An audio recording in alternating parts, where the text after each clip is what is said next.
Breaking out, I have to tell you, among some of the rival fans. West Ham's win to secure their first major European final in 47 years turned sour after Dutch fans attacked the players' friends and families. When that moment happened, it was terrifying. It was horrible. 100 fans in balaclavas and hoodies trying to attack West Ham friends and family. Also on the programme, Timothy Schofield, the brother of TV presenter Philip, is jailed for 12 years over child sex offences. How rising food prices are set to overtake energy bills as our biggest cost of living headache. And we meet the little boy who's sitting down to save lives again and again and again. From across the UK, this is 5 News.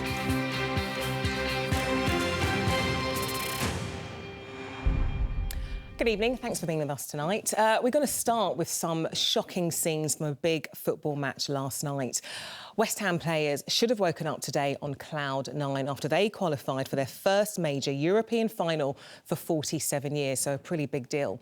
Instead, many of them just were relieved that their families and friends are safe and well after this. So rival fans from the team the players had just beaten, that's AZ Alkmaar, they stormed the stadium where the West Ham team's guests were sitting, and this is what happened. In fact, the threat was so great that some of the Hammers players themselves felt they had no choice but to intervene. Here's Natalia Horquera. There's a bit of trouble breaking out, I have to tell you. West Ham's win overshadowed by violence. After the final whistle, chaos descended on AFAS Stadium. A horde of AZ Alkmaar fans, dressed in all black and covering their faces, forced their way into the away stands and attacked West Ham supporters. I'm a West Ham fan who travelled to the game. I travelled to obviously a lot of home and away games, and when that moment happened, it was terrifying. It completely sort of got rid of the euphoria of the final whistle and knowing that we were going to Prague to be in a final, and it was horrible. 100 fans in balaclavas and hoodies trying to attack West Ham friends and family. Will this put you off going to future away games? It won't put me off, but it is certainly unpleasant and gives you things to think about. And having children, who are getting to the age who want to come, you will think about taking younger people and whether it's a safe environment for them.